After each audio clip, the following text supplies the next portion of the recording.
हमारे मनु भैया रेलवे के इंटरव्यू में गए। सब कुछ बढ़िया चल रहा था, पर फिर एक सवाल में वह फंस गए। जब इंटरव्यूअर ने पूछा, तो बताइए, ट्रैक्शन एप्लीकेशन में कौन सी मोटर यूज होती है?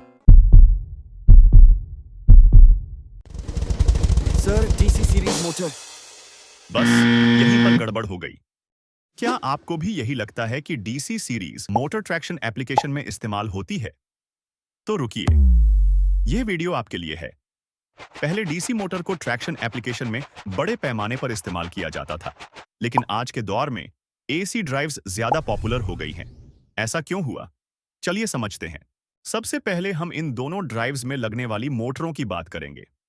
इंडक्शन मोटर, जो ज्यादातर एसी ड्राइव्स में उपयोग की जाती है, यह मोटर नाजुक कम्यूटेटर न होने की वजह से रगड़ यानी कि मजबूती प्रदान करती है, जिसका मतलब है कि इसे न्यूनतम मेंटेनेंस की जरूरत होती है और यह काफी टिकाऊ होती है।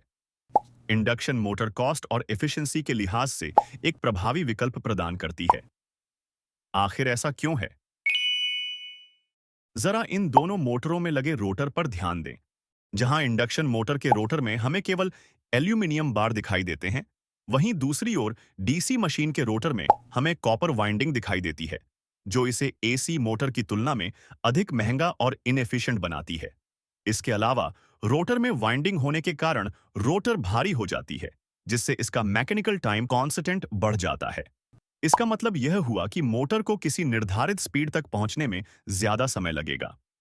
इन सब के अलावा दो सबसे महत्वपूर्ण रीजन जिनकी वजह से डीसी मोटर इंडक्शन मोटर से पीछे है, क्या आप इन्हें जानते हैं?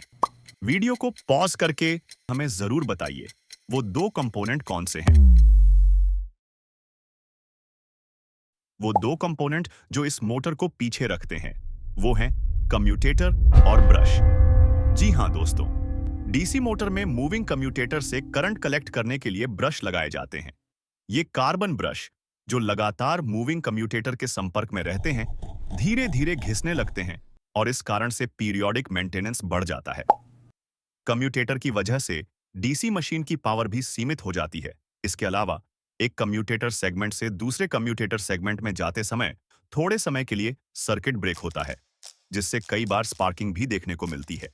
यही स्पार्किंग की वजह से डीसी मोटर हैजर्ड्स एनवायरनमेंट के लिए एक अच्छा विकल्प नहीं बन पाती, जबकि एसी मोटर हमें बेहतर विश्वसनीयता यानी कि रिलायबिलिटी प्रदान करती है और लगभग सभी स्थानों के लिए उपयुक्त होती है। तो अगर डीसी मोटर में इतनी सारी कमियां हैं, तो हम इसे अब तक क्यों इस्तेमाल करते थे? इसका जवाब है, इसे नियंत्रित करना यानी कि स्पीड कंट्रोल करना बेहद आसान है। डीसी मोटर को दो तरीकों से नियंत्रित किया जाता है। एक है आर्मेचर कंट्रोल और दूसरा है फील्ड कंट्रोल। चलिए इसे एक उदाहरण से समझते हैं। मान लीजिए हमारे पास एक डीसी सेपरेटली एक्साइटेड मोटर है और हमें उसकी स्पीड आधी करनी है। तो हमें क्या करना होगा? जवाब है, उसकी आर्मेचर वोल्टेज को आधा करना पड़ेगा। यानी जितने प्रतिशत हम वोल्टेज को कम करेंगे, उतने प्रतिशत स्पीड में भी कमी आएगी।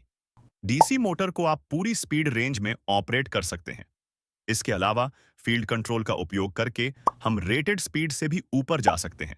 अब सवाल उठता है, क्या ऐसा एसी मोटर के साथ संभव है? जवाब है नहीं।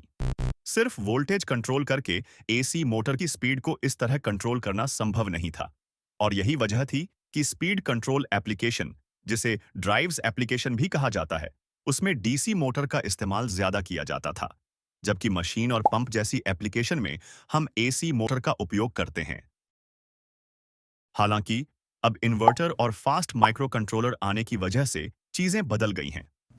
अब हम आसानी से फ्रीक्वेंसी को कंट्रोल करके एसी मोटर की स्पीड को नियंत्रित कर सकते हैं और इसी कारण से अब ड्राइव्स जैसी एप्लीकेशन में एसी मोटर का उपयोग तेजी से बढ़ गया है।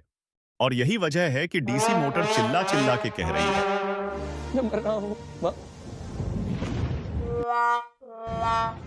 अगर हम ड्राइव्स की बात करें, तो एक एसी सप्लाई से डीसी ड्राइव को चलाने के लिए हमें एसी से डीसी कन्वर्टर या ड्यूल कन्वर्टर की जरूरत पड़ती है, जबकि एसी ड्राइव्स में हमें एक रेक्टिफायर, जो फिक्स्ड एसी को डीसी में बदलता है, और एक इन्वर्टर, जो डीसी वोल्टेज को वेरिएबल वोल्टेज और फ्रीक्वेंसी में कन्वर्ट करता है। उसकी जरूरत पड़ती है। हालांकि एसी मोटर डीसी मोटर की तुलना में कॉस्ट इफेक्टिव होती है, लेकिन जैसा कि आप देख सकते हैं, एसी ड्राइव्स में कन्वर्टर्स की संख्या बढ़ने के कारण हाई पावर एप्लीकेशन में सेमीकंडक्टर स्विच की कॉस्ट बढ़ जाती है। यही कारण है कि एक्सट्रीम हाई पावर एप्लीकेशन में डीसी ड्राइव्स कभी-कभी अधिक किफायती साबित हो सकती हैं। जैसे कि अंडरग्राउंड मेट्रो एप्लीकेशन में भी डीसी ड्राइव्स का उपयोग क्यों किया जाता है, यह जानने के लिए ऊपर दिए गए आई बटन पर क्लिक करें। तो दोस्तों, यह थी एसी ड्राइव्स और डीसी ड्राइव्स की एक रोचक तुलना। अच्छा दोस्तों, क्या आप जीपीएससी के पुराने पेपर में पूछे गए इस सवाल का जवाब जानते हैं? DC series motor traction application के लिए क्यों उपयुक्त है?